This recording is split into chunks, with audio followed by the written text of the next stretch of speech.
Welcome to the Deep Dive, where we cut through the noise and get straight to the core. Today we're tackling something I find really intriguing. You see these headlines, right? About Japan's economy. Maybe it's GDP ranks slipping or struggles with competitiveness. But then you look around and Japan's actual influence, its culture, its tech, it feels incredibly strong, everywhere almost, like a quiet superpower humming away beneath the surface. So how do those two pictures fit together? They seem, well, contradictory. How does Japan hold on to so much global sway when some key numbers might suggest otherwise? That's the puzzle, the core mystery we're diving into today. Let's call it the paradox of power. We've gone through a whole stack of sources, really analyzed them to pull out the key insights. We want to reveal the real pillars holding up Japan's global impact, how it keeps evolving. Our mission, to uncover everything from that quiet tech dominance to its super vibrant cultural soft power. And also to look at the challenges, maybe what the future holds. Okay, let's unpack this. Yeah, what's fascinating here is exactly that disconnect you pointed out. You have this perception based on some traditional metrics, maybe of decline, but then there's this very real, very tangible influence you see playing out across the globe. So it's a great chance for us to look past just the surface numbers, to really understand the deeper currents of power and how influence actually works today. That makes a lot of sense. Okay, so let's start with those headline figures, the ones that maybe on their own could be a bit misleading. Our sources show Japan's nominal GDP. It's ranked 4th now in 2024. That's a drop from being in the top 3 for so long. It is a noticeable shift. And then there's the world competitiveness ranking. 38th out of 67. That's its lowest ever, apparently. Yeah, the number definitely raises eyebrows, yeah. So if you only looked at those, you might think, okay, Japan's influence is waning. But is that the whole story? Are we missing something big? You've hit the nail on the head. Those numbers, they do represent real challenges, absolutely. But our deep dive shows this really crucial counterbalance. Japan consistently ranks incredibly high in global soft power, still 4th place in 2024. 4th, okay. And that's not just like people like anime. It points to huge global brand recognition, cultural appeal, diplomatic weight. This really is the paradox of power right there. You see these, let's call them superficial declines in some areas versus this really enduring, maybe understated strength in others. It makes you question, what is real global power in the 21st century? Maybe it looks different now. That distinction completely changes the frame. Okay, so if the big economic numbers aren't the full picture, where is this quiet power coming from? Our research pointed strongly towards its technological indispensability. That sounds critical. How does Japan manage that kind of leverage? Right. This is where it gets really, really interesting. Japan effectively controls what our sources call choke points. Choke point. Yeah. Think of it like they control essential materials, specialized equipment, things that global high-tech industries absolutely cannot do without. It's this quiet, almost invisible kind of dominance. But it gives them immense leverage that doesn't necessarily show up in, say, GDP rankings directly. Can you give an example? Sure. Take semiconductor materials. Japanese companies, they have almost a monopoly on stuff like photoresists or these things called EUV mask blanks. These aren't just, nice to have. They are fundamental for making the most advanced chips. Ones in your phone, in AI data centers, everywhere. Wow, so they're making the ingredients for the ingredients. Kind of, yeah. And beyond chips, think about industrial robots, precision machinery, even specialized parts for cars. Japanese tech and production quality underpins so much global manufacturing, their innovation, their precision. It's woven so deeply into global supply chains that, well, they become indispensable, quietly indispensable. That's fascinating. So while everyone's watching the big chip brands, Japan's quietly controlling the essential supplies. That's definitely a hidden strength. But what about the more visible side? Equally powerful, maybe? I'm thinking about Japan's cultural influence. It's just massive. Oh, absolutely massive. Anime, video games, food, design. It crosses every border. And it must generate not just money, but a lot of goodwill too, right? Diplomatic soft power. It truly does. And the cultural impact is huge and surprisingly measurable. Take Japanese food, you mentioned it. The number of Japanese restaurants worldwide, it's exploded, especially after washoku, traditional Japanese cuisine, got UNESCO heritage status. Right. You see sushi and ramen everywhere now. Exactly. And the anime industry hit something like 3.35 trillion in 2023. And get this, for the first time, the overseas market was bigger than the domestic one. Wow, really? Yeah. And gaming.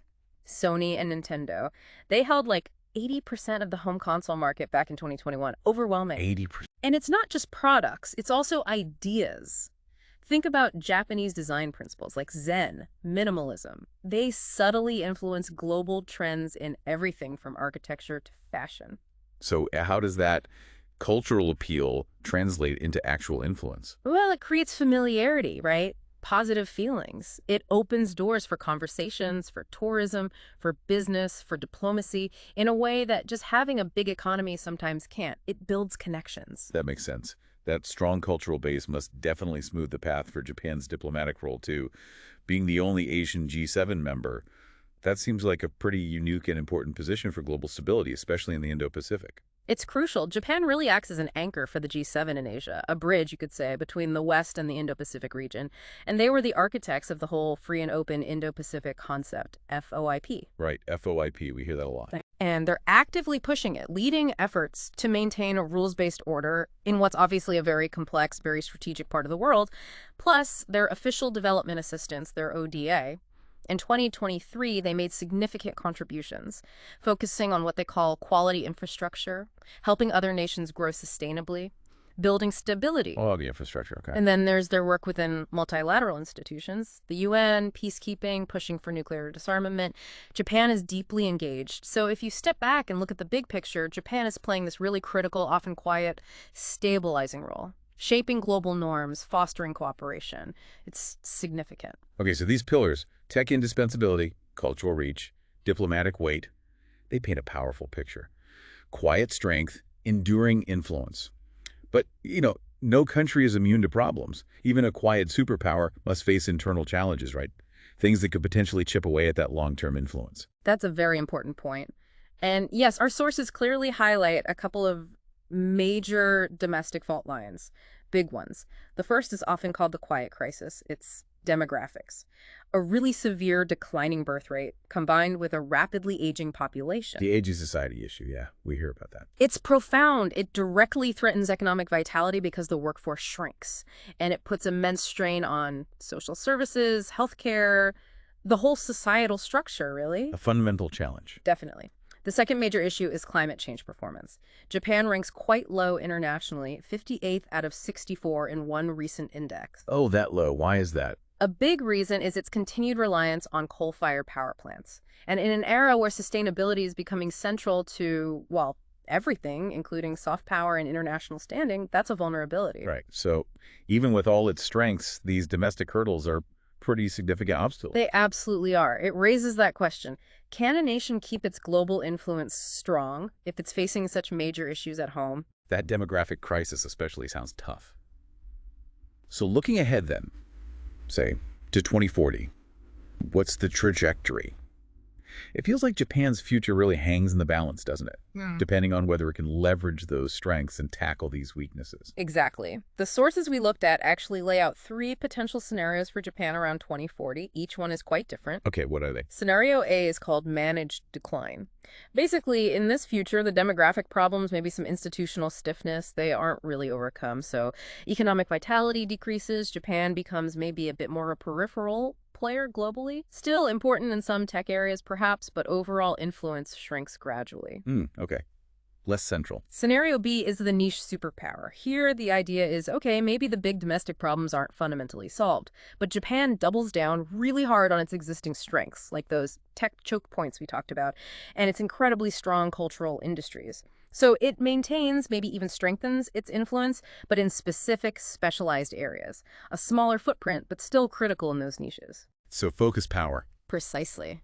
And then there's scenario C. This is the most optimistic one. Phoenix's flight. Phoenix's flight. Sounds dramatic. It is. The idea here is that the demographic crisis actually forces change. It becomes a catalyst for really sweeping social and economic reforms, maybe through massive automation, a much bigger embrace of diversity, immigration perhaps. Productivity actually soars. Japan could then become a model for how to be a, quote, wealthy, stable, declining population society. It reemerges as a global innovator, a leader, showing that decline isn't inevitable. Wow. 3 very different paths. Managed decline, niche superpower, or Phoenix's flight. What an incredibly deep dive. It really opens your eyes to how much more complex Japan's global position is than just those simple headlines we started with. Yeah. It's this unique mix, isn't it? Quiet tech power, that pervasive soft power, a vital diplomatic role, things I hadn't fully connected. but all balanced against these really serious domestic challenges. It's a truly fascinating case study in what power looks like today. And it leads to some big questions looking forward.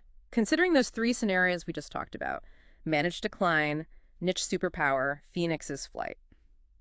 Maybe the question for you, the listener, is this. What steps do you think Japan really needs to prioritize right now if it wants to aim for that Phoenix's flight?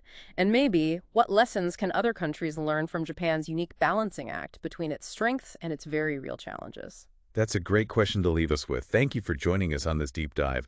We really hope you'll continue exploring this fascinating topic.